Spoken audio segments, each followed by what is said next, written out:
We Know. Yes, mga kababayan, yan ang upcoming movie ni Charo Santos at Dingdong Dantes. So ito yung i-react natin mga kababayan kasi ipinalabas na ang official movie trailer ng Only We Know. At feeling ko maganda siya. Tapos ang mga actors na sina Dingdong at Charo Santos is they are very professional, right? And I guess the story of this is that Charo Santos is already 69 years old and Dingdong Dantes is 44 years old in real life. So malaki ang age gap, like 25, and I guess they have this deep emotional connection in this movie. So panoorin natin ang trailer na ito. So let's watch this. Isa lang talaga ang great love natin. Totoo ba, mga kababayan? Only one? Ha? Only one? So, baka merong iba dyan na dalawa or more than dalawa. Comments naman kayo dyan. Patay tayong dalawa dyan. Bata ka pa naman. You can have a lot of great loves. Tayo natikutin. Agustus. So, produced by Cornerstone, Star Cinema, so ABS.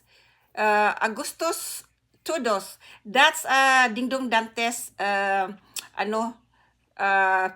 kanya to. So, producer rin pala si Dingdong Dantes together with ABS-CBN.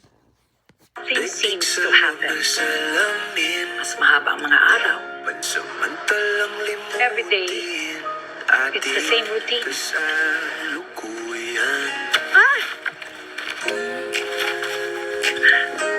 Yung interview nila kay Boy Abunda, mga kababayan, sinabi nila Dingdong at saka Charo sa movie na ito magkapit-bahay sila. So siguro nagka-close, 'di ba?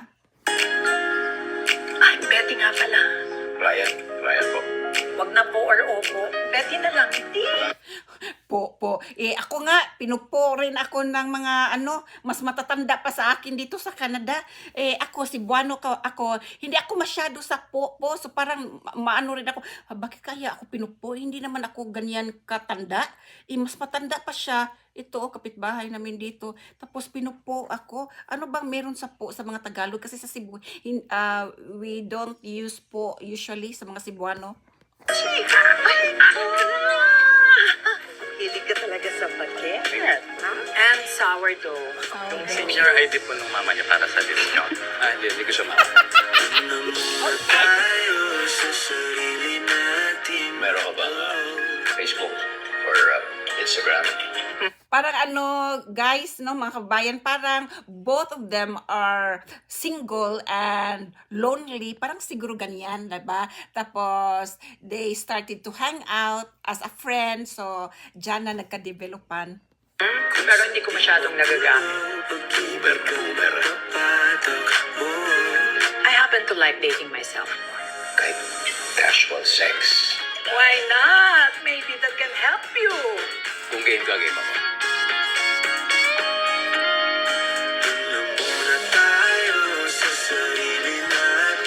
So, more on companionship, tapos deep connection, they have this good communication. So, dyan naman talaga, di ba, madidevelop yung relationship kung meron kayong emotional connection. So, yun ang sinabi rin nila sa interview ni Boy Abunda na they have this deep connection sa movie na ito.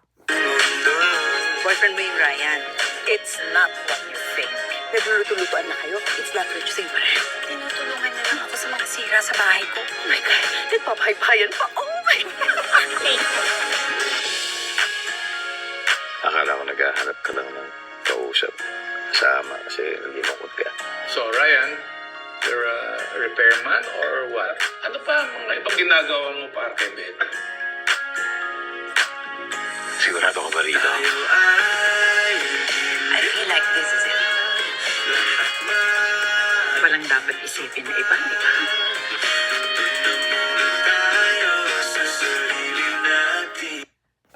Okay. So, yan mga kababayan, parang okay naman, di ba? Tapos si Charo Santos naman maganda, ganyan. Tapos hindi naman, they are a very good actors talaga. Tapos si Charos, hindi siya yung nakakadiri tignan kahit 25 years gap, kasi si Charo naman maganda, tapos hindi naman siya medyo malaki, ganyan, di ba? Tapos si Ding Dong rin, serious rin yung personality niya sa moving ito, tapos yung mukha niya. So, may maganda yung nila, pair nila dito sa movie na ito. So, perfect po talaga yung mga character nila, sila sa mga characters nila. So, excited akong panoorin ang movie na ito. Sana ipalabas dito sa sa Netflix in a few months or after 1 year, kasi siya, maganda siya, at sana makikita ko dito sa Netflix para mapanood ko ang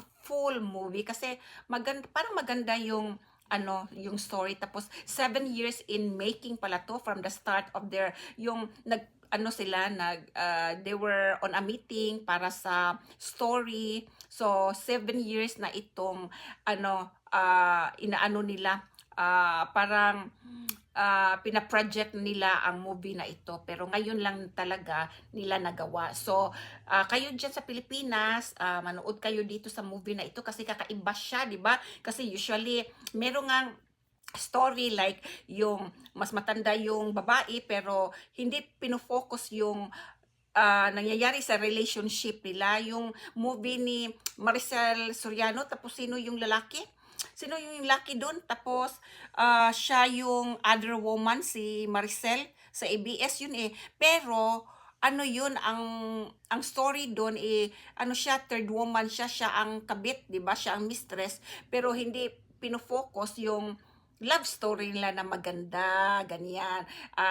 So itong movie na ito talaga ang first time sa Philippine cinema na ganitong movie na maganda, paano sila nagkainlaban, ganyan. So panoorin natin, kasi iba ang story, first time in the Philippines. So yan na mga kabayan, let's watch this and support this movie. Thank you so much.